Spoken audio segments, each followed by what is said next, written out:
नमस्कार, आप देख रहे हैं इंडिया वॉइस और मैं हूं आपके साथ पुष्पेंद्र चौधरी। पंजाब के मुख्यमंत्री भगवंत मान के बयानों से फिलहाल सियासी घमासान मचा हुआ है। प्रधानमंत्री नरेंद्र मोदी के विदेश यात्राओं पर तंज कसने के बाद अब पंजाब के मुख्यमंत्री भगवंत मान ने एक बार फिर मर्यादाओं की सीमा लांघ दी। इस बार केंद्रीय गृह मंत्री अमित शाह को तड़ी पार और देशद्रोही तक कह डाला। भगवंत मान की इस तीखी बयानबाजी से सियासी पारा चढ़ा हुआ है। बीजेपी ने पलटवार करते हुए उन्हें संयम और मर्यादा की सीख दी है। अब यह जुबानी जंग और भी तेज होती हुई दिखाई दी है। पंजाब में विधानसभा सत्र चल रहा है। सत्र के पहले दिन की समाप्ति के बाद पीएम नरेंद्र मोदी पर उन्होंने निशाना साधा। उसके बाद उन्होंने गृह मंत्री अमित शाह को लेकर भी बड़ा बयान दिया। मान ने केंद्रीय गृह मंत्री अमित शाह को तड़ी पार किए जाने वाले मुद्दे को उठाते हुए कहा, अगर कोई देशद्रोही खुद गृह मंत्री बन जाए तो देश की रक्षा भगवान ही करेगा। बीजेपी ने मुख्यमंत्री भगवंत मान को निशाने पर लिया। सीएम मान के इस बयान पर बीजेपी के पंजाब प्रदेश अध्यक्ष सुनील जाखड़ ने पलटवार किया। जाखड़ ने पंजाब के मुख्यमंत्री भगवंत मान के द्वारा प्रधानमंत्री नरेंद्र मोदी और गृह मंत्री अमित शाह पर की गई टिप्पणी पर कड़ी आपत्ति जताई। सुनील जाखड़ ने कहा कि मुख्यमंत्री की भाषा से पता चलता है कि वह अब राजनीतिक शिष्टाचार भूल गए हैं। सुनील जाखड़ ने कहा कि मुख्यमंत्री जैसे संवैधानिक पद पर बैठे व्यक्ति को शब्दों की गरिमा बनाए रखनी चाहिए। देश के शीर्ष नेताओं के खिलाफ आपत्तिजनक भाषा का प्रयोग नहीं करना चाहिए। इसके बाद उन्होंने सीएम भगवंत मान को 3 बिंदुओं पर नसीहत दी। तो भगवंत मान के बयान से फिलहाल सियासी पारा चढ़ा हुआ है और भारतीय जनता पार्टी की तरफ से भी लगातार प्रतिक्रियाएं सामने आ रही हैं और सुनील जाखड़ ने उनको नसीहत भी दी है कि वो मर्यादा में रहकर बयानबाजी करें।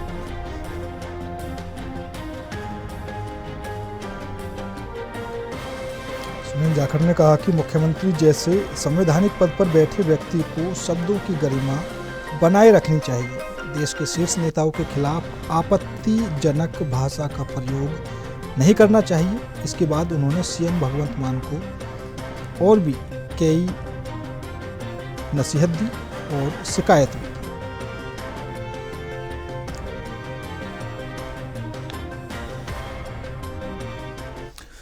प्रधानमंत्री जी गए हुए मेरे घाना गए, कहाँ गए? आगे आज आ जाएंगे। चलो चलो, देश में वेलकम करेंगे उनका। पता नहीं कौन कौन से कंट्री, मग्नेशिया, गलवेशिया, तरवेशिया, पता नहीं कहाँ कहाँ जा रहे हैं। जहां 140 करोड़ बंदा रह रहा है वहां रह नहीं रहे वो। और जिस कंट्री में जा रहे हैं उनकी आबादी कितनी? 10,000। और सबसे बड़ा अवार्ड वहां का मिल गया। 10,000 तो भाई साहब जेसीबी देखने के लिए खड़ा हो जाता है यहाँ कि जेसीबी चल रही है, जेसीबी हुए केड़ियां गल्लां च पै गए यार। गैंगस्टर ना की संबंध ने अज तो 12 साल पुराने ही हाँ। गैंगस्टर किने रखे हुए ने? सिरसा साहब ਨੂੰ ਪੁੱਛਿਓ कि गुजरात ਦੀਆਂ ਸਾਬਰਮਤੀ ਜਿਹੜੀ ਜੇਲ੍ਹ ਚ ਕੌਣ ਬੈਠਾ ਹੈ ਜੀ? ਜਿਨ੍ਹਾਂ ਤੋਂ ਸਭ ਤੋਂ ਵੱਧ ਖਤਰਾ ਹੈ ਉਹ ਤੁਸੀਂ ਆਪ ਪਾਲੇ ਹੋਏ ਨੇ। ਸਾਰਿਆਂ ਨਾਲ ਤੁਹਾਡੇ ਆਪਣੇ ਸਬੰਧ ਨੇ। ਖੁਦ ਸਾਡੇ ਹੋਮ ਮਿਨਿਸਟਰ ਸਾਹਿਬ ਤੜੀ ਪਾਰ ਹੋਏ ਨੇ ਵੀ ਮਤਲਬ ਉਹਨਾਂ ਨੂੰ ਗੁਜਰਾਤ ਚੋਂ ਕੱਢਣਾ ਪਿਆ। ਤੜੀ ਪਾਰ ਕਾਨੂੰਨ ਹੈ ਗੁਜਰਾਤ ਚ। ਉਹ ਤੜੀ ਪਾਰ ਹੀ ਹੋਮ मिनिस्टर ਬਣ ਜਾਣਗੇ फिर सानू सब पूछना। सानू किसी मनोचिकित्सक को नहीं खाना चाहिए। जो देश के प्रधानमंत्री इस प्रकार की बात है। देश के प्रधानमंत्री अफ्रीका, घाना, त्रिनाद जैसे देशों की यात्रा, वो देश नहीं है क्या? क्या वहां लोग नहीं रहते? शर्मनाक है, घटिया बयान है, मानसिक दिवालियापन का बयान है। ये हर भारतीय का अपमान है। माननीय प्रधानमंत्री नरेंद्र मोदी जी की विदेश यात्राओं में मिलने वाला सर्वोच्च सम्मान, ये हर भारतीय के लिए गर्व और गौरव का विषय है। जब भारत की चमक और दमक पूरी दुनिया में गूंजती है तो वो क्षण संपूर्ण भारत के 140 करोड़ भारतीयों का सम्मान का विषय होता है, प्रतिष्ठा और गौरव का प्रतीक बन जाता है। लेकिन दुर्भाग्य है कि संवैधानिक पद पर बैठे हुए लोग अमर्यादित भाषा का प्रयोग कर रहे हैं। पंजाब के मुख्यमंत्री मान द्वारा इस प्रकार की होची टिप्पणी करना केवल प्रधानमंत्री का नहीं, पूरे देश का 140 करोड़ भारतीयों का अपमान है। मुख्यमंत्री मान साहब, ये सारा ज्ञान तब कहां चला जाता है जब आपके आका, आपके मालिक सुपर सीएम अरविंद केजरीवाल जी देश की सेना के शौर्य का हिसाब मांगते हैं। भगवंत मान ने देश के 140 करोड़ लोगों के दिल को ठेस पहुंचाने का काम किया है और हमारे देश के लोकप्रिय प्रधानमंत्री नरेंद्र मोदी जी, जो अनेक देशों के राष्ट्राध्यक्षों से मिलकर आए हैं और उन देशों ने सर्वोच्च सम्मान के साथ उनका स्वागत किया है।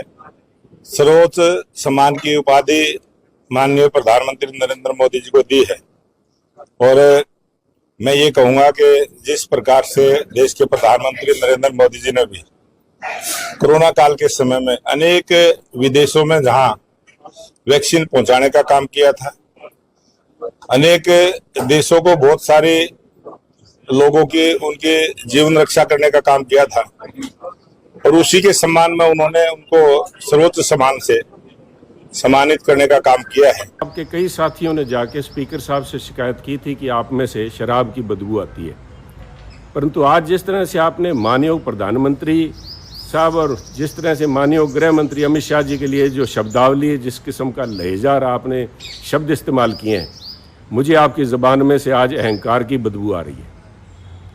आप कैसे भूल गए भगवंत मान जी कि जब किसी व्यक्ति का साया, उसकी परछाई उसके कद से लंबी होने लगे तो इसका मतलब है कि दिन ढलने वाला है, और जब उस व्यक्ति की ज़ुबान उसकी हैसियत से, उसकी औकात से लंबी होने लगे तो इसका मतलब है कि उसका अंत आ गया, उसका पतन नज़दीक है।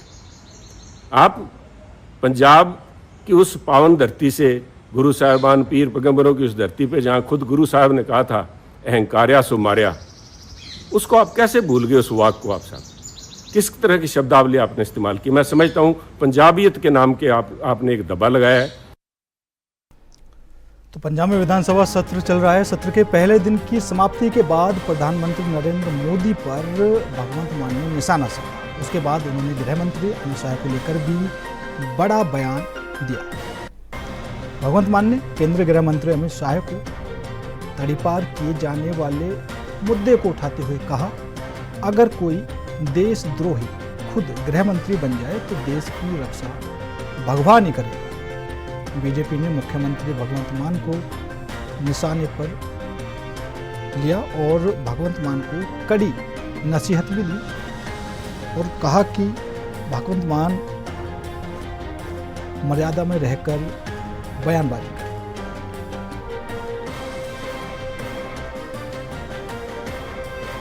तो प्रधानमंत्री नरेंद्र मोदी की विदेश यात्रा को लेकर भी भगवंत मान ने तंज कसा।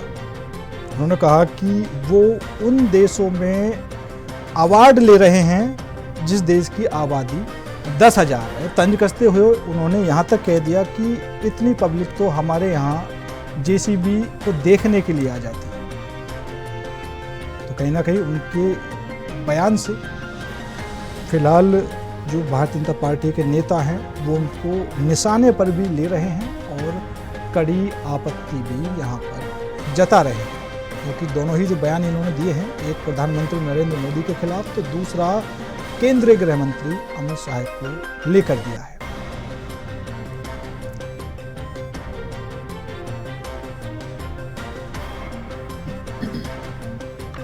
तो आज इस मुद्दे पर करेंगे चर्चा। चर्चा में शामिल होने के लिए हमारे साथ वरिष्ठ पत्रकार आलोक पांडे जी हैं, भारतीय जनता पार्टी से नवीन शर्मा जी हैं, कांग्रेस से हमारे साथ शशांक रंजन जी हैं और आम आदमी पार्टी से हमारे साथ मुकेश कुमार जी हैं। आप सभी मेहमानों का बहुत बहुत स्वागत है। सबसे पहले मुकेश कुमार जी, आपसे शुरुआत करूंगा। जिस तरीके से कह सकते हैं अमर्यादित भाषा का जो प्रयोग आपके सीएम साहब की तरफ से किया गया है, गृह मंत्री को वो बोल रहे हैं तड़ीपार, देशद्रोही, और प्रधानमंत्री की विदेश यात्राओं को लेकर वो तंज कस रहे हैं। तंज भी क्या कस रहे हैं, मतलब ऐसा लग रहा है कि शायद वो किसी कपिल शर्मा के प्रोग्राम में खड़े हों और वहाँ पर ऑडियंस को हंसाने के लिए इस तरह का बयान दे रहे हों कि इतने लोग तो हमारे यहाँ जेसीबी की खुदाई देखने के लिए आ जाते हैं।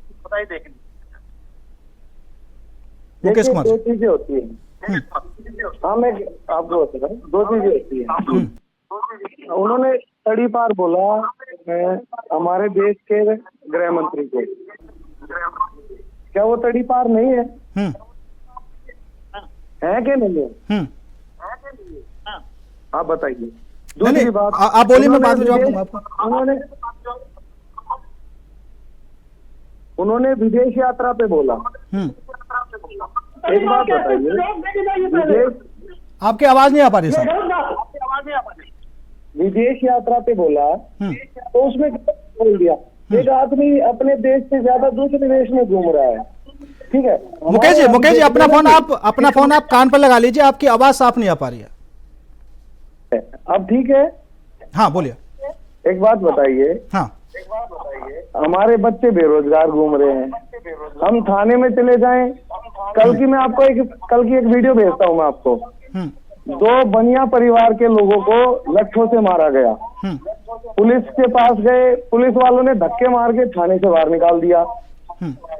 यहाँ आज की वीडियो बता देता हूँ मैं। एक क्राइम ब्रांच वाले को एक दुबई से फोन आता है कि 10 करोड़ रुपए दो, नहीं तो तुम्हारे बच्चे को मार देंगे। अरे आप विदेश में घूम रहे हैं, देश में क्या हो रहा है? पुलिस वाले ने, मुकेश जी समझ में नहीं आ रहा आप कहाँ की बात कर रहे हैं? मैं देश, अरे गुरुजी, घर में चूहे कूद रहे हैं, आप बात कर रहे हो देश की। पहले अपने घर को संभाल लो, विदेश को जब संभालेंगे, जब घर तो आपको कैसे लग रहा है कि घर नहीं संभल रहा? अच्छा, आपको निकल के देखिए ना बाहर। जिस दिन आपको कोई धमकी आ गई ना किसी बदमाश की, तो आपको पता लग जाएगा कि क्या होता है। समझ गए? नहीं तो ऐसी धमकी कहाँ मिल रही है? पंजाब के अंदर मिल रही है और राज्यों में? इसमें पंजाब में मुख्यमंत्री आपका है। फिर वही बात, अगर जो कुछ गलत बोला हो ना तो बिल्कुल विरोध है। अब आप एक बात बताइए, आप चैनल चला रहे हैं, हम 4 लोग बैठे हैं, हमारी चारों की एक राय हो गई तो आपके चैनल को कौन सुनेगा? हमारा डिबेट खत्म हो जाएगी। तो राय हर आदमी की अलग अलग होती है, अलग अलग दिमाग है, अलग अलग सोच है, अलग अलग विचारधारा है। तो आप कोई बोलेगा तो उसका मुंह थोड़ी बंद कर देंगे। अपनी बात को तो रखने का अधिकार सबको है ना। आपको मुकेश जी पता है अभी ना कि बीजेपी वालों ने बोल दिया वही सही है, खाता ना भाई जो बीजेपी गए वो सही, ये कौन सी बात होगी? सबने अपने विचार रखे, अपनी बात रखी है। अगर जो उसमें कुछ गलत कहा तो कानूनी कार्रवाई की जाए, भय करने की क्या जरूरत है? कानूनी कार्रवाई की जाए, कोर्ट से नोटिस भेजा जाए कि भाई इसको तड़ीपार बोला, ये तड़ीपार नहीं है, इसको नोटिस देके और जेल भेज दो। इसमें क्या बुराई है? अगर जो कोई आदमी गलत बात कहता है तो उसमें कार्रवाई होनी चाहिए, है ना? केजरीवाल जी बात बोलने पे कोई दिक्कत? केजरीवाल जी जमानत पर बाहर हैं क्या? केजरीवाल जी जमानत पर बाहर हैं? हाँ बिल्कुल। अरे कमाल कर दिया। आप मुझे, मैंने पहले भी आपकी डिबेट में एक बात बोली थी, आप दिल्ली पुलिस मुझे दे दीजिए, आप दिल्ली पुलिस मुझे दे दीजिए, आप सीबीआई ईडी मुझे दे दीजिए, आप रो मुझे दे दीजिए। अच्छा ठीक है मुकेश जी, कहोगे 10 मिनट के अंदर। मुकेश जी, दिल्ली पुलिस की बात है, आपने कहा दिल्ली पुलिस मुझे दे दीजिए तो ये सब चीजें मैं कर दूंगा। पंजाब पुलिस पंजाब सरकार के अंडर में है या नहीं? हाँ बिल्कुल है। हाँ, तो ये बम फटने की घटनाएं कितनी आ चुकी हैं अभी तक पता है कुछ? जांच हो रही है ना। अगर जो पद है बहुत सारी जांच होगी तो रिपोर्ट आएंगी। अच्छा, बहुत सारी चीजों की जांच है ना, एनआईए करती है। जहाँ बम फटते हैं ना वहाँ दिल्ली पुलिस के हाथों से चीजें निकल के एनआईए के पास भी चली जाती हैं। मतलब कुल मिला के अपनी गलती नहीं माननी है? अरे गलती कमाल, किस बात की गलती भाई, किस बात की गलती? अगर पंजाब की कानून व्यवस्था खराब हो रही है तो मुकेश जी जिम्मेदारी कौन लेगा? नहीं, मणिपुर की तो बहुत अच्छी है, फिर दिल्ली की तो बहुत अच्छी है। दिल्ली में खुलेआम गोलियां मारते हैं, 10-10 गोलियां मारते हैं। हरियाणा में बीजेपी के नेता बिल्कुल गलत है, मैं थोड़ी बोल रहा हूँ, सही है। यूपी में, अरे एक बात, आप एक दूसरे से कंपेयर मत कीजिए, सबसे बड़ी गलती नहीं कर रहा मैं आपको। ठीक है, मैं आपको दिल्ली की राजधानी, देश की राजधानी दिल्ली है। दिल्ली में थ्रेट की कॉल इतनी आती है और बड़े बड़े नेताओं को, अधिकारियों को, और आज तो क्राइम ब्रांच वाले को आई है, तो क्या दिल्ली सेफ है? हाँ, मतलब जैसे ही बीजेपी की सरकार बनी दिल्ली में तो अब वो अनसुरक्षित हो गई, पहले अरे से कमाल कर दिया। दिल्ली में जब हमारी सरकार थी तब भी तो दिल्ली पुलिस तो बीजेपी के अंडर थी, लॉ एंड ऑर्डर तो एलजी के अंडर था। अब कैसी बात है, आप न्यूज एंकर हैं या बीजेपी के प्रवक्ता हैं? आप कुछ भी घोषित कर दीजिए मुझे, आप खुद से, आप मुझे कुछ भी घोषित कर दीजिए, मेरा तो कुछ जाने वाला है नहीं। सुनिए मेरी बात, आप कुछ भी घोषित कर दीजिए। ये तय कर लीजिए कि आप बीजेपी के प्रवक्ता हैं या मुझे ना तो बीजेपी कुछ देने वाली, ना मुझे आम आदमी पार्टी से कुछ मिलने वाला। अब मैंने शुरू में सवाल किया, आपने उस सवाल का जवाब नहीं दिया, सबसे बड़ी बात यह है आपने शुरू के सवाल का जवाब नहीं दिया। मैं 17 साल बीजेपी में रहा हूँ। आप जैसे एंकर मोदी जी के यहाँ रोज चाय पीने जाते हैं। अरे एक बार मुझे भिजवा दीजिए ना, एक बार मुझे भिजवा दिए, अगर आपकी चलती है, ठीक है, आपकी चलती है तो मुझे भिजवा दीजिए एक बार। क्या मोदी जी से मिलवा दीजिए एक बार। ऐसे ही बोलते रहिए, ऐसे ही बोलते रहिए, चुनाव से पहले आपको भी बुला लेंगे, चलिए आपको बढ़िया चीज सामान भी देंगे, चिंता मत करिए। आप ऐसे ही नहीं बिल्कुल। बाकी मुझे लग रहा है कि बीजेपी से तो आपको निकाला ही गया, आम आदमी पार्टी में भी आपकी स्थिति खराब ही चल रही है। मुझे कोई निकालने वाला नहीं है। नहीं तो मुझे लग रहा है कि आपकी जो भावनाएं हैं वो बाहर प्रकट हो रही हैं। 17 साल सेवा करी हमने, ठीक है, सेवा की है और सेवा करने के बाद आप उस पार्टी को इस तरह बोलेंगे, ठीक है। मैं ये बोल रहा हूँ, एक सीधा सा सिद्धांत समझा रहा हूँ, अगर किसी के घर का हमने खाना भी खा लिया ना तो उसके साथ नमक हरामी नहीं की जाती। नवीन सर मैं बता रहा हूँ, मैं बीजेपी का गुंडा था, हाँ ठीक है। हम लोगों को जैसे वो लोग बोल देते थे, बड़े नेता बोल देते थे, वही हमारा काम होता था। हमें तो बाद में समझ आया कि समाज सेवा करनी चाहिए, समझ में है। बाद में हमने खूब समाज सेवा की, अभी हम एनजीओ ही चला रहे हैं, मैं कोई नेता नहीं हूँ, अभी भी एनजीओ ही चला रहा हूँ। आपने लाइव डिबेट में ये तो स्वीकार किया है कि आप उस टाइम पर बीजेपी के गुंडे थे। मैं कब मना कर रहा हूँ, अभी चलिए बहुत बड़ी बात है, ठीक है। हालांकि फिलहाल जो अरविंद केजरीवाल जी की जिम्मेदारी थी बयानबाजी करने की, पीएम मोदी पर निशाना साधने की, वो फिलहाल भगवंत मान ने ले लिया। हालांकि नवीन शर्मा जी अपनी प्रतिक्रिया।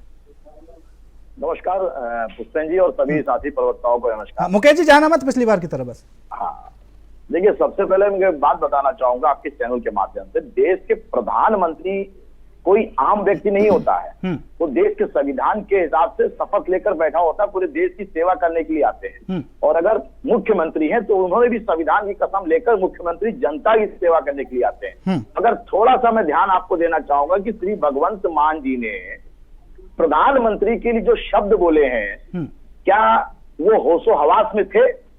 क्या आम आदमी पार्टी के प्रवक्ता बता दे वो होशो हवास में थे कि बिना होशो हवास में थे?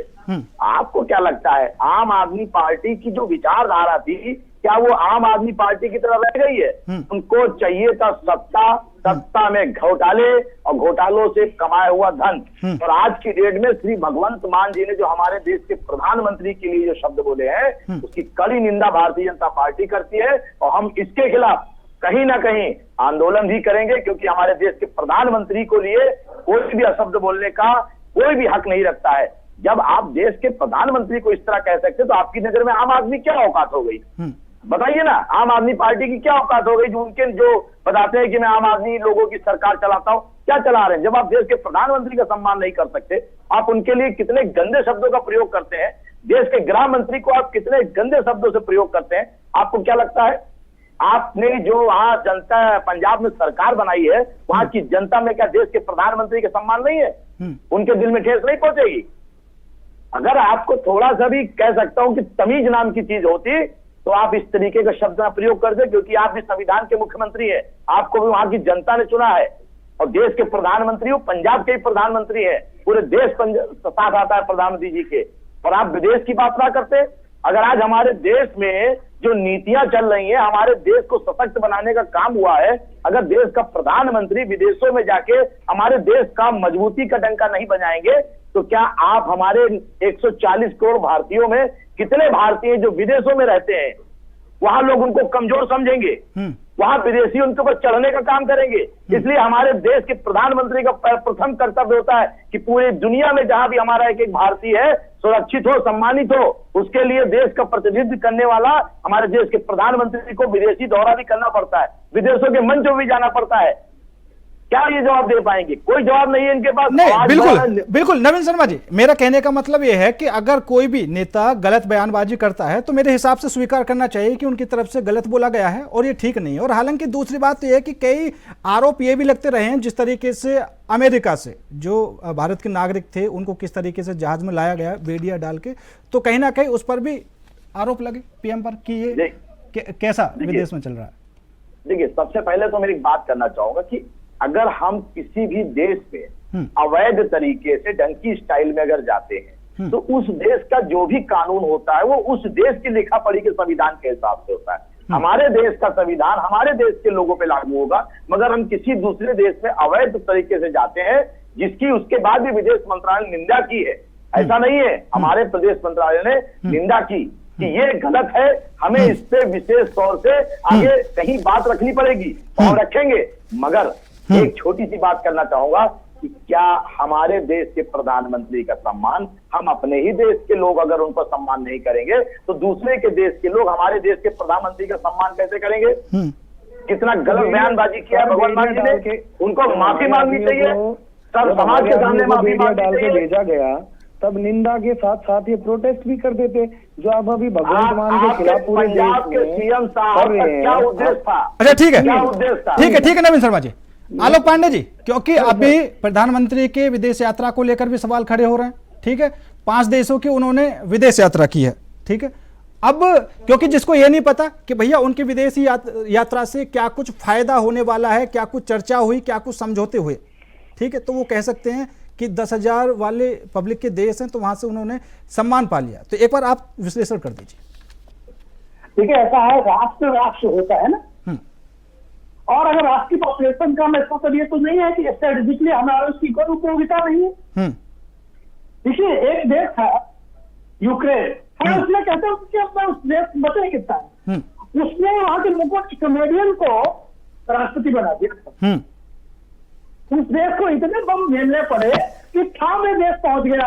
एक राज्य पंजाब है, उसने भी कमेडियन को मुख्यमंत्री बना दिया। अब आप देखिए क्या हालत है उस राज्य की। तो जनता भी इस मामले में कम से कम ध्यान दे कि कमेडियन को मुख्यमंत्री, कमेडियन को राष्ट्रपति, जो राष्ट्र ऐसी गलती करता है, जो समाज ऐसी गलती करता है, उस समाज को इसी तरह का दंड भुगतने पड़ते हैं। जैसे भगवत अपमान बने हैं, अपने पंजाबियों का अपमान, क्योंकि इसके बाद ये शुरू हो जाएगा मेरे बयान के बाद। लेकिन मैं मानता हूं कि इस तरह के लोग जो नखरे जात के लोग होते हैं वो कब अपने पुराने चरित्र में आ जाए, नखरे लोग, उनको कहा नहीं जा सकता। और भूल गए होंगे जो मुख्यमंत्री है और इसी चौहान लोग दो पॉइंट के बाद बहुत प्रभाव रहता है कि क्या बोल रहा है मुख्यमंत्री है, अंदर से तो कमेडियन है ना, उनका क्यों उन्होंने मुख्यमंत्री का ओहदा ओढ़ा हुआ है, चरित्र तो नखरे का है उनका ना, एक मखरा आदमी क्या कर सकता है। दूसरी बात, ये कहीं आम आदमी पार्टी के अंदर की लड़ाई तो नहीं है कि अरविंद केजरीवाल अब इस समय तो बिल्कुल ऐसे सांप है जिसमें तड़प नहीं है। तो आप भगवंत मान आम आदमी पार्टी को पूरा कैप्चर करना चाह रहे हो तो उसका सबसे अच्छा तरीका यही है कि भारतीय जनता पार्टी के या भारत के नेतृत्व पर हमला किया जाए और मीडिया अटेंशन स्वयं प्राप्त किया जाए। अगर अरविंद के भगवंत मान ने ये काम न किया होता तो आज हम बैठ कर डिबेट नहीं कर रहे। तीसरी बात, जो तड़ी पार की बात कही उन्होंने, ये तड़ी पार तब तक लागू होता है जब तक व्यक्ति या तो दंडित कर दिया जाए उस आरोप में, और अगर आरोप में दंडित नहीं है तो तड़ी पार की बात वहां से खत्म हो जाती है। क्यों? क्योंकि कांग्रेस पार्टी का ये चरित्र रहा है, ये बात बोल हो गई कि जो हमारे इस समय के जो गृह मंत्री है, उस समय के जो भारतीय जनता पार्टी के नेता थे, उनके ऊपर राजनीतिक तौर पर इस तरह के पार्टी केसेस लग रहे थे और उसके बाद वो बाइजेट बरी हुए थे। तो जब बाइजेट बरी हो गए तो तड़ी पार कहां से, ये बात समझने वाली बात है। और एक बखरा ये बात नहीं समझ सकता, भले वो मुख्यमंत्री क्यों ना, तो लखनऊ से मैं उम्मीद रखते हैं कि थोड़ा पढ़ा करे, पढ़ने के जांच करके फिर आया करे, इसके ठीक है। बाद कोई बात बोले। ठीक है बात यहाँ पर पार्टी भी नहीं है, बात यहाँ भारत के प्रधानमंत्री के है, बिल्कुल। और भगवंत मान के प्रधानमंत्री भी नरेंद्र मोदी ही है। तो भारत के गृह मंत्री, भारत के प्रधानमंत्री का अगर सम्मान नहीं कर सकते तो कम से कम अपमान भी न करें। ठीक है, ठीक है, मैं जवाब ले लूंगा मुकेश कुमार जी से, लेकिन उससे पहले शशांक रंजन जी काफी समय से बैठे। शशांक जी, आपके इंडिया गठबंधन के सहयोगी हैं मुकेश जी और आम आदमी पार्टी भी, लेकिन सबसे ज्यादा नुकसान इन्होंने आपको पहुंचाया है। अब इनकी तरफ से बयान आ रहा है प्रधानमंत्री नरेंद्र मोदी को लेकर, आप किस तरीके से देखते हैं? जी नमस्कार, और पैनल में बैठे सभी साथियों को मेरा प्रणाम। मैंने पहले भी कई बार इस बात को कहा है कि चाहे वो हमारे गठबंधन के साथी हों या कांग्रेस के कार्यकर्ता ही क्यों न हों, जब भी वे कोई अनैतिक बात करेंगे तो मैं उनका विरोध करूंगा। मैं राष्ट्र के मुद्दे पर किसी भी प्रकार से समझौता करने वाला नहीं हूं। जब भी राष्ट्र का मुद्दा आता है, राष्ट्र हित की बात आती है, राष्ट्र के अस्मिता की बात आती है, तो ऐसे मौकों पर राष्ट्र के साथ खड़ा होना हमारा कर्तव्य बनता है। और आज जिस प्रकार से पंजाब के आदरणीय मुख्यमंत्री जी ने बयानबाजी किया है, यह देश के लोकतंत्र को शर्मसार करता है। आदरणीय प्रधानमंत्री जी को भले ही देश के 30-35% जनता ने ही वोट देकर चुना हो, वे भले ही देश के 30-35% जनता के वोटों से देश के प्रधानमंत्री बने हो, लेकिन जब वे प्रधानमंत्री बन गए तो उनकी प्रतिबद्धता देश के 140 करोड़ आबादी के प्रति है, और वे देश के 140 करोड़ की आबादी के प्रतिनिधि हैं। और वे अगर प्रधानमंत्री आप किस तरीके की बात कर रहे हैं? आप इतने राष्ट्रीय पार्टी के नेता होकर आप किस तरह बात कर रहे हैं? प्रधानमंत्री पूरे 140 करोड़ लोगों के हैं वो, आप 30-35%, आप प्रधानमंत्री को प्रतिशत में तोड़ रहे हैं। देश के मैं अपनी बात पूरी कर लेता हूँ। नहीं, नवीन शर्मा जी, नवीन शर्मा जी, गलत बात है। नहीं, सुनिए बात सुनिए। प्रधानमंत्री है वो। हाँ, नहीं, बात सुनिए, इनके कहने का मतलब कुछ और था, पूरी बात सुनने पाए। जो चीज एक बार सुनिए, बिल्कुल है, एक बार सुन लीजिए। देखिए, देश के प्रधानमंत्री की राष्ट्र, अभी शशांक जी ने कहा कि मैं राष्ट्र की बात करता हूँ, तो भारत के प्रधानमंत्री श्री नरेंद्र मोदी जी राष्ट्र के प्रधानमंत्री है। 30-35% के क्या हाल बता रखे हैं आप? इतनी निंदनीय बात कर रहे हैं आप इस चैनल पे बैठ के। देश के प्रधानमंत्री को 30-35% में तोड़ेंगे। अच्छा, क्लियर तो करने दीजिए। इन्होंने बोला कि बेशक इन्होंने बोला नवीन जी, बेशक 30-35% लोगों ने चुना हो, लेकिन पूरे देश के प्रधानमंत्री, इन्होंने यही बात बोली है। आदत ही नहीं है। मैंने तो अभी स्पष्ट कहा कि वे प्रधानमंत्री बनने के बाद 140 करोड़ की आबादी के आवाज हैं। आप बताएंगे कि 30-35% उनको वोट मिला है। भारत का प्रधानमंत्री 100% चुना हुआ प्रधानमंत्री होता है। जब वो प्रधानमंत्री बन जाते हैं तो पूरे भारत के लोगों का सम्मान होता है। क्या वो किसी एक दल का काम करते हैं क्या? वो तो पूरे भारत की योजनाओं का काम करते हैं। शशांक जी, आप कैसी बात करते हैं? अगर कोई ब्रिज बनता है तो उसपे कांग्रेस के भी नेता चलते हैं, आम आदमी पार्टी की भी नेता चलते हैं, आम जनमानस भी चलते हैं। अगर ऐसा हो तो भारत का प्रधानमंत्री कहते हैं यहाँ से भाजपा के नेता चलेंगे, ऐसा होता है क्या? अच्छा, ठीक है, मैं अपनी बात रख लूं? हाँ, रख दीजिए। मैंने अभी अगली कड़ी में ये बात तो मैंने स्पष्ट कहा कि उनकी आवाज देश के 140 करोड़ की आबादी की आवाज है। बिल्कुल, वे देश के 140 करोड़ की आबादी के प्रधानमंत्री हैं। जब उन्होंने एक बार शपथ ले लिया तो वे पूरे भारत की आवाज है। वे अगर कहीं खड़े होकर बोल रहे हैं तो उनके बोले हुए का मतलब होता है हिंदुस्तान की 140 करोड़ की आबादी बोल रही है। और ऐसे में जिस प्रकार के बयानों को आदरणीय मुख्यमंत्री जी के द्वारा प्रसारित किया गया है, मैं इसकी निंदा करता हूं। वे भले ही हमारे साथ गठबंधन में हैं, मैं गठबंधन की परवाह नहीं करता हूं। नहीं, वैसे भी नहीं, वैसे भी शशांक जी, गठबंधन की परवाह करके फायदा भी क्या है? आपको तो सबसे ज्यादा नुकसान ही दिया आम आदमी पार्टी ने। अरविंद ने मना कर दिया। तो मैं यह स्पष्ट करना चाहता हूं कि आज आम आदमी पार्टी ने जिसकी ओर से जिस प्रकार के बयानबाजी हुए हैं, यह आम आदमी पार्टी के लिए गले की फांस बन चुकी है। ये ना उस पर स्पष्टीकरण दे सकते हैं और ना ही अपना बचाव कर सकते हैं। ठीक है, मैं ठीक है। आदरणीय मुख्यमंत्री जी के इस बयान की निंदा करता हूं। ठीक है। और मैं आपके चैनल के माध्यम से इस बात की मांग करता हूं सरकार से कि अगर आवश्यक कार्रवाई की आवश्यकता है तो आवश्यक कार्रवाई भी होनी चाहिए। पंजाब में चल रहे इस सरकार को अगर बर्खास्त करने की व्यवस्था है तो उसे बर्खास्त भी किया जाना चाहिए। ठीक है, ठीक है, ठीक है, ठीक है। मुकेश कुमार जी, अब देखिए, अब ये तो मत बोलना कि अब कई बीजेपी के प्रवक्ता हो चुके हैं यहाँ पर, ठीक है, क्योंकि आपके ही सहयोगी दल के नेता हैं। आप बढ़िया, आप भगवंत मान को कह रहे हैं कि भाई साहब की कॉमेडी, यहाँ भी तो कॉमेडी चलती है कि पंजाब को बर्खास्त कर दो, दिल्ली में जबरदस्ती सरकार बना लो, कहीं एक आधा गुजरात में कोई विरोध कर रहा है उसको जेल में डाल दो, है ना, 3-3 हजार रेप करके प्रज्वल जो रमन्ना जैसे बाहर चले जाते हैं, धाकड़ सिंह आए हाईवे पे क्या कर रहे हैं वो सबको पता क्या कर रहे हैं।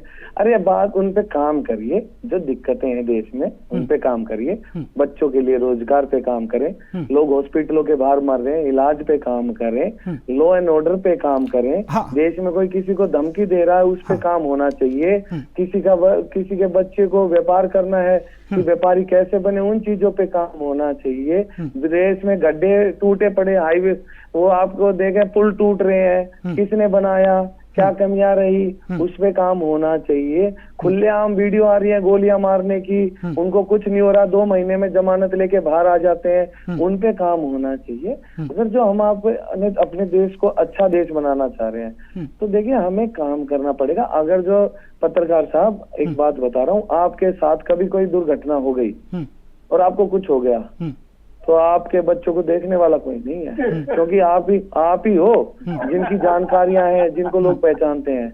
नहीं मुकेश कुमार जी, मैं इस वजह से शादी भी नहीं कर रहा ना, कैसे हंस रहे हैं, ये घमंड हंसता है।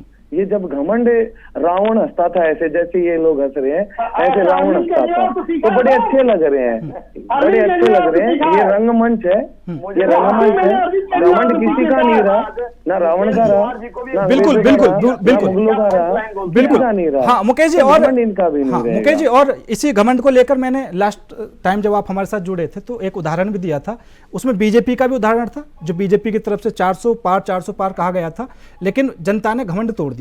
दूसरा था दिल्ली का, जब अरविंद केजरीवाल जी ने कहा था कि पीएम मोदी तो मुझे इस जन्म में हरा ही नहीं सकते, तो जनता ने उनका भी घमंड तोड़ दिया। तो इस घमंड के दायरे में कोई एक पार्टिकुलर इंसान नहीं है, इसमें सब अलग है। आप कह रहे हैं कि जनता ने हरा दिया, हाँ जनता ने हरा दिया। हाँ, अगर जो आप अभी भी ये बात कह रहे हैं तो बड़ी शर्मिंदगी की बात है कि जनता ने नहीं हराया, जनता आज भी प्यार कर रही है, लोग आज भी इतना ऐसे इतनी चीजें देने के बाद एक आदमी एक लठ से लड़े, और मेरे पास बंदूक भी है, तोप भी है, गोले भी है, तलवार भी है, लठ भी है, आदमी भी है, तो मैं 2 मिनट में लुटा दूंगा ना किसी को लिया हुआ।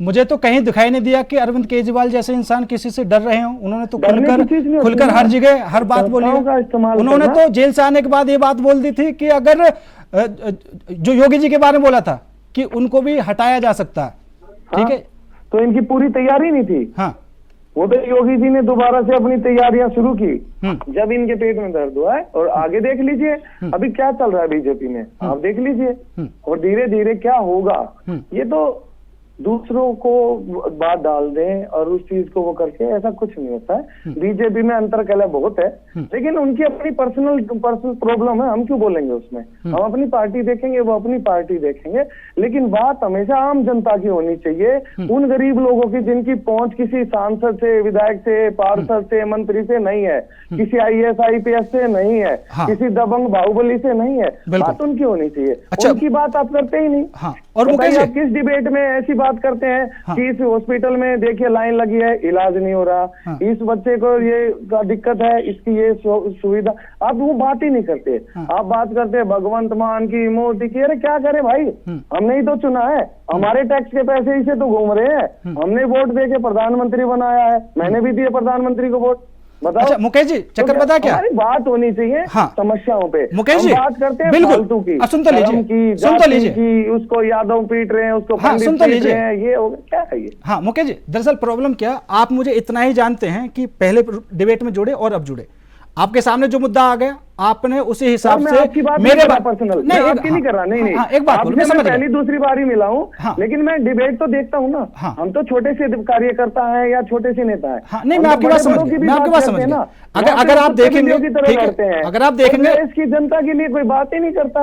अगर आप देखेंगे, आपके लिए नहीं कर रहा, पर्सनल अपने पे ना लेना, नहीं, अपने पे ना लेना। नहीं मैं पर्सनल अपने पे नहीं ले रहा, प्रवक्ता देखे हैं, मैं अपने पे नहीं ले रहा, प्रवक्ताओं की तरह बात करते हैं। हाँ मैं अपने पे नहीं ले रहा, ठीक है, लेकिन मेरी डिबेट में ऐसी बातें होनी भी नहीं चाहिए ना, ठीक है, चेक करिए।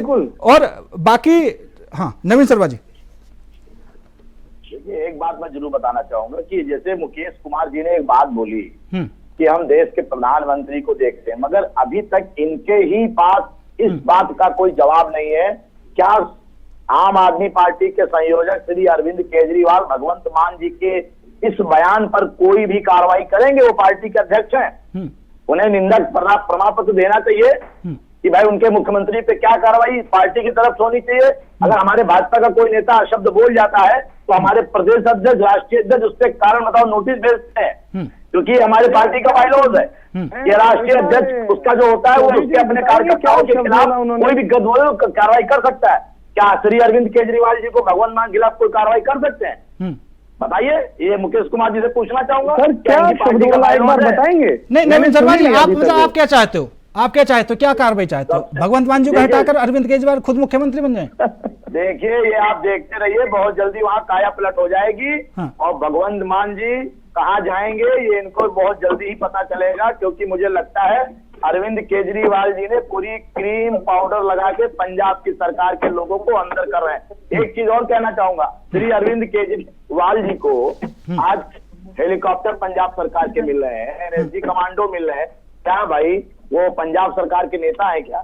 सरकारी पैसा तो खत्म हो रहा है उनके ऊपर, इसका जवाब कौन देगा? इसका भी तो वो अभी जनता की बात कर रहे थे ना भाई मुकेश कुमार जी, जनता का पैसा पंजाब सरकार जिस प्रकार से श्री अरविंद केजरीवाल के ऊपर लुटा रही है, उनके ऐसो आराम के ऊपर लुटा रही है, वो पैसा किसका है? क्या पंजाब में जनता नहीं रहती? पंजाब में गरीब जनता नहीं रहती? पंजाब में भारत की जनता नहीं रहती? अडानी के जहाज में भी मोदी जी भी जा रहे हैं। अडानी के जहाज और अडानी के जहाज में आप भी चलते हैं और आपकी पार्टी के नेता भी चलते हैं, पैसे देके चलते हैं भाई। अडानी के सीमेंट से घर बनते हैं, टिकट अडानी के लेते हैं सीमेंट भैया, से घर भी बनते हैं आम आदमी पार्टी के लोगों के और हर पार्टी के लोगों को जनमानस के। टिकट लेके तो हम बैठ जाइए उनके जहाज में, टिकट लेके बैठते हैं भैया, हम फ्री में थोड़ी बैठते हैं। और राष्ट्रीय संयोजक है हमारी पार्टी के, पंजाब में जाएंगे तो उनको सारी चीजें आप तो करोगे 5 स्टार में। क्यों गए थे? हम छुट्टियों में गए थे। कारण क्या था?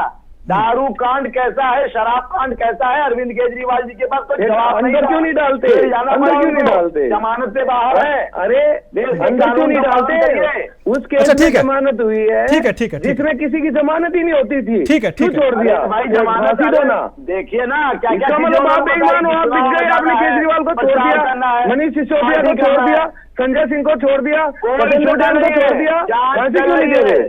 फांसी क्यों नहीं दे रहे?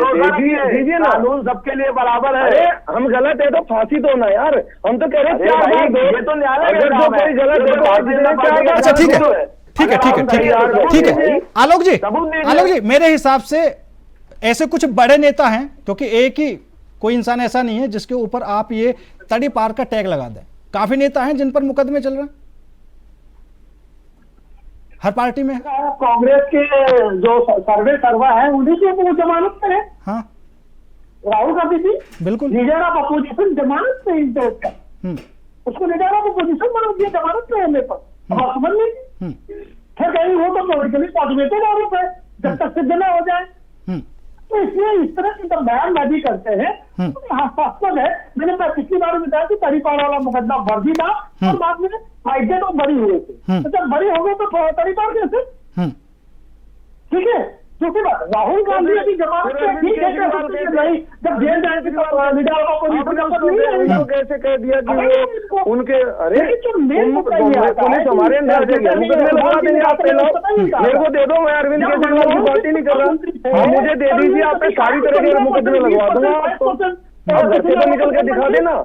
नहीं कहा इन्होंने कभी ऐसे ही चलती भाई, सरकारें इस्तेमाल करती है एजेंसियों का, और वो ये आज से नहीं होता रहा, ये ना सतयुग से होता रहा, जिसके पास सत्ता रही है उसने उसका दुरुपयोग किया है।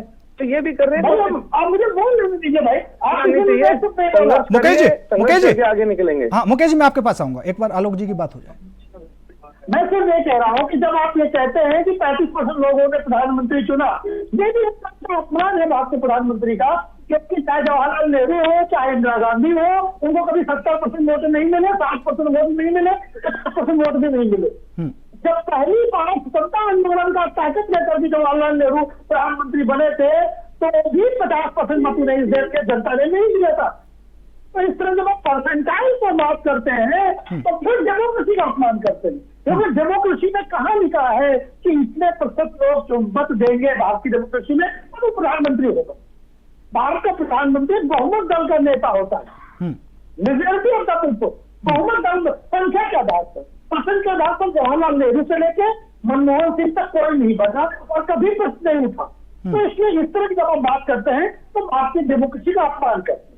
अब आते हैं भगवंत मान जी पर।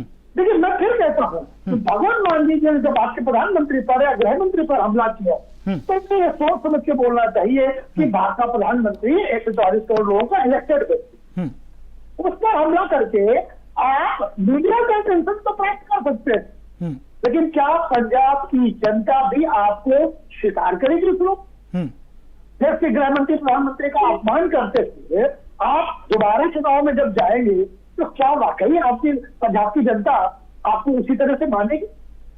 आप क्या एक्सीडेंटल सीएम बने रहना चाहते हैं कि एक बार पंजाब की जनता तृप्त थी बीजेपी और अकाली दल के गठबंधन से, कांग्रेस के गठबंधन से या कांग्रेस से, तो आपको बना दिया? पंजाब की बेहतरी के लिए क्या कर रहे हैं? आपके पास इतना समय कैसे मिल जाता है इस तरह की कमेंट बातें करने का? आपको पंजाब में दोबारा चुनाव जीतना है कि नहीं? तीसरी बात, आम आदमी पार्टी के मुखालिफ भाई जो कह रहे हैं कि उनको छोड़ दिया, अरे जमानत पर रिहा करना उन मुकदमों से बचना नहीं होता। जमानत पर रिहा हुए है केवल, उनके मुकदमों से रिहा नहीं हुए।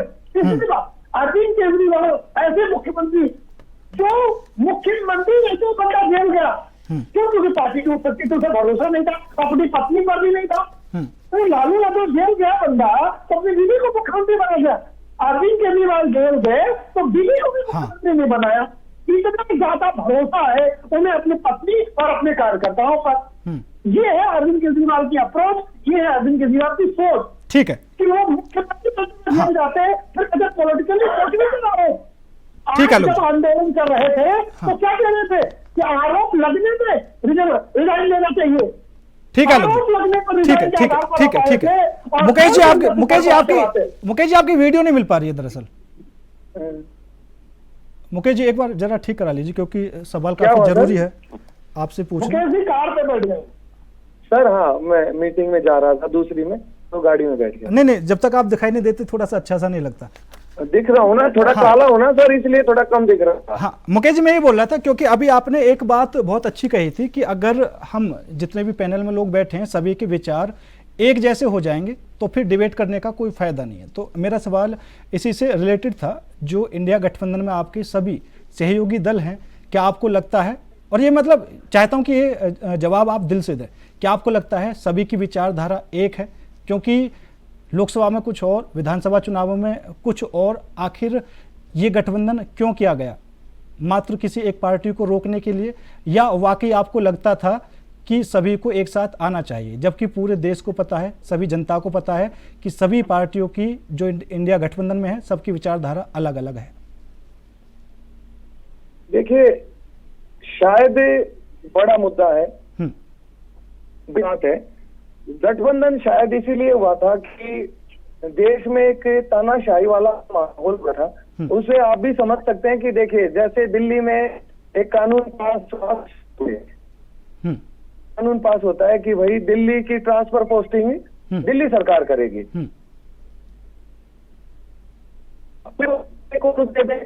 इलेक्शन कमीशन पे कहा कि इलेक्शन कमीशन में सुप्रीम नेता विपक्ष और प्रधानमंत्री होंगे, एक मंत्री होगा, प्रधानमंत्री होगा और नेता विपक्ष होगा, सुप्रीम कोर्ट के वो नहीं होंगे।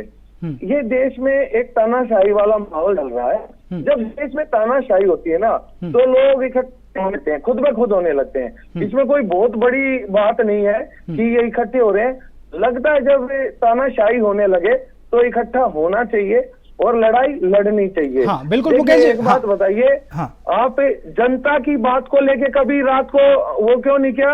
अगर पलट सकते हैं फैसले को, तो आप एक फैसला ऐसा भी कर सकते हैं कि ना छोटी बेटियों के साथ कोई रेप करेगा, उसको उसी रात गोली मार दी जाएगी। अगर जो वो वीडियो में आ जाता है, वीडियो में आ जाता है, अगर जो किसी के बच्चे को कोई गोली मारता है, किसी बाप को कोई गोली मारता है, किसी के परिवार का कोई मर्डर कर देता है, तो उसको एक हफ्ते के अंदर, 10 दिन के अंदर, 1 महीने के अंदर उसको सजा मिलेगी, उसको गोली मार दी जाएगी। क्यों नहीं ऐसे कानून पास होते? जब आप ट्रांसफर पोस्टिंग के कानून बदल सकते हैं, आप इलेक्शन कमीशन के कानून बदल सकते हैं, आप हर चीज पे रातों रात फैसले हो जाते हैं, लेकिन जनता की किसी बात पे क्यों फैसला नहीं होता? क्यों नहीं होता है? जनता के जब हित की बात हो तो यहाँ डिबेट क्यों नहीं होती कि भाई जब इनको ये ट्रांसफर पोस्टिंग बदल सकते हैं, तो रातों रात भ्रष्टाचार कोई करने वाला है, देश का कोई पैसा खाता है, किसी नेता के पास करोड़ों रुपए। आज एक वीडियो आई आपने देखी होगी, एक नेता बैठा है अपने होटल के कमरे में और बैग भरा है नोटों का, क्या कार्रवाई होगी? प्रज्वल रमन ने 3000 लड़कियों का रेप करके विदेश में बैठा है, अभी तक क्यों नहीं लेके आए? धाकर सिंह को जो खुलेआम हाईवे पे रेप कर रहा है, उसको क्यों नहीं सजा मिली? नहीं, ठीक है मुकेश जी, हाँ मुकेश जी, एक सवाल और सुन लीजिए, समय कम है, एक सवाल और सुन लीजिए मुकेश जी। दूसरा सवाल ये है कि अभी आपने कहा कि जब देश में तानाशाही होने लगे तो सभी को एक साथ आना पड़ता है, अब वो बेशक आपस में दुश्मन हो या कोई भी। चलिए मैं भी ये बात मान लेता हूं कि किसी की तानाशाही को रोकने के लिए एक साथ आना ठीक है, कोई दिक्कत नहीं है, लेकिन जनता की बात तो उठानी जरूरी है ना। अब जिस तरीके से अरविंद केजरीवाल ने ऐलान कर दिया कि बिहार में वो अकेले चुनाव लड़ेंगे जी, तो क्या लगता नहीं है जनता पहचानती नहीं है कि कहीं ना कहीं अपना स्वार्थ भी हर पार्टी के लोग करने से लगे हुए हैं? ये स्वार्थ की राजनीति है और कुछ नहीं है। देखिए सर, आपका बहुत बड़ा परिवार होगा, ठीक है, लेकिन आप सबसे पहले अपने बेटे, अपने पत्नी, अपने मम्मी पापा के बारे में सोचते होंगे। तो सभी पार्टियां अपना सोचती है, हमारी पार्टी अपनी पार्टी के बारे में सोचती होगी, सबका अपना अपना तरीका होता है काम करने का। हाँ, उनको नहीं लगा होगा जब सीटों का वितरण ठीक से नहीं होता है तो गठबंधन अच्छे के टूटते हैं। बीजेपी के साथ थे जो लोग, आज क्या है? नहीं है। गठबंधन बदलते रहते हैं, गठबंधन एक दूसरे का, किसी की विचारधारा किसी से हो जाए, देखिए डिवोर्स हो जाता है, और राजनीति भी इसी का नाम है, क्योंकि जिसने इंडिया गठबंधन की शुरुआत की थी, जिसने एक मंच पर सभी दलों को जोड़ा था, नीतीश कुमार जी, वो खुद बीजेपी के साथ चले गए, और अभी जो इंडिया गठबंधन के पार्ट है उनका भी नहीं पता कि कौन कब किस पाले में चला जाए। आलोक पांडे जी क्या कहेंगे? बिल्कुल, अरविंद केजरीवाल ने तो कह रखा है कि कौन सा गठबंधन खत्म हो गया, मुख्यमंत्री 2024 के चुनाव के लिए था। तो देखिए, आम आदमी पार्टी और कांग्रेस पार्टी तो गठबंधन नहीं है, और पता नहीं चलता ममता बनर्जी है कि नहीं है गठबंधन में। उन्होंने भी वेस्ट बंगाल में, वेस्ट बंगाल में गठबंधन नहीं रहेगा, और गठबंधन का चुनाव नहीं लड़े, तो इसलिए अभी ये गठबंधन की बात करना और राष्ट्रीय एकता और आपातकाल की बात करना, मर जा मोदी तू, कब्र खुदेगी मोदी की, ये नारे इस देश के प्रधानमंत्री के लिए लगे और उसके ऊपर कोई कार्रवाई नहीं हुई, और कह रहे हैं कि देश में आपातकाल देखा नहीं क्या इस देश में? कांग्रेस की कृपा से इस देश में आपातकाल नहीं बन रहा, जहां लोगों को जबरन बधिया बना कर दिया जाता था, बंदी कर दी जाती थी, प्रेस में कुछ न छापने पर जेल भेज दिया जाता था, खाली बंद रखने पर। आप सोचिए आपातकाल में क्या क्या हुआ था, इसकी तुलना आप इस तरह से कर रहे हैं जब भारत के प्रधानमंत्री को गाली देने तक की छूट है। भारत का प्रधानमंत्री गाली खाता है और फिर भी कहते हैं कि आपातकाल लगा हुआ घोषित, कैसा घोषित? आप अपराध करें, आर्थिक अपराध करें, कन्या कार्रवाई करें, आपके ऊपर कोई भी कानून लागू न हो, कोई भी आपको दंडित करने का व्यवस्था न की जाए, राहुल गांधी जैसा राहुल का पैसा पी जाए, लेकिन उनके ऊपर कोई कार्रवाई न हो तो आपातकाल नहीं। अगर देश के भ्रष्ट नेताओं पर कार्रवाई हो जाती है तो घोषित आपातकाल। ठीक है आलोक जी, क्योंकि समय भी कम है, एक एक कमेंट में नवीन शर्मा जी और शशांक जी से ले लेता हूं। नवीन शर्मा जी आप कह दीजिए। भारतीय जनता पार्टी देश के अंदर जो अपने कार्यकर्ताओं के सम्मान के लिए लड़ जाती है, तो मोदी जी भी भारतीय जनता पार्टी के कार्यकर्ता हैं और आज देश के प्रधानमंत्री हैं, तो हम अपने देश के प्रधानमंत्री के प्रति एक सच्चा और निष्ठापूर्वक सम्मान की कामना करता हूं।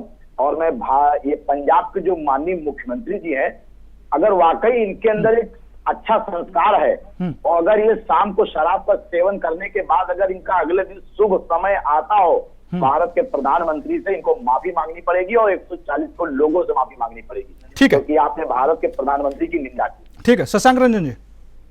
जी, मैं बताना चाहूंगा कि यह जो आज का बयान हमारे सामने है, मैं इसकी एक बार पुनः निंदा करता हूं और आदरणीय प्रधानमंत्री जी को जिस तरह से कहा गया है, उनके लिए जिन शब्दों का प्रयोग किया गया है वह उचित नहीं है। वह जो है देश की जनता का अपमान है, क्योंकि आदरणीय प्रधानमंत्री जी देश के 140 करोड़ की आबादी के प्रतिनिधि हैं और उनकी मौजूदगी, अकेली मौजूदगी देश के 140 करोड़ की आबादी का प्रतिनिधित्व करता है।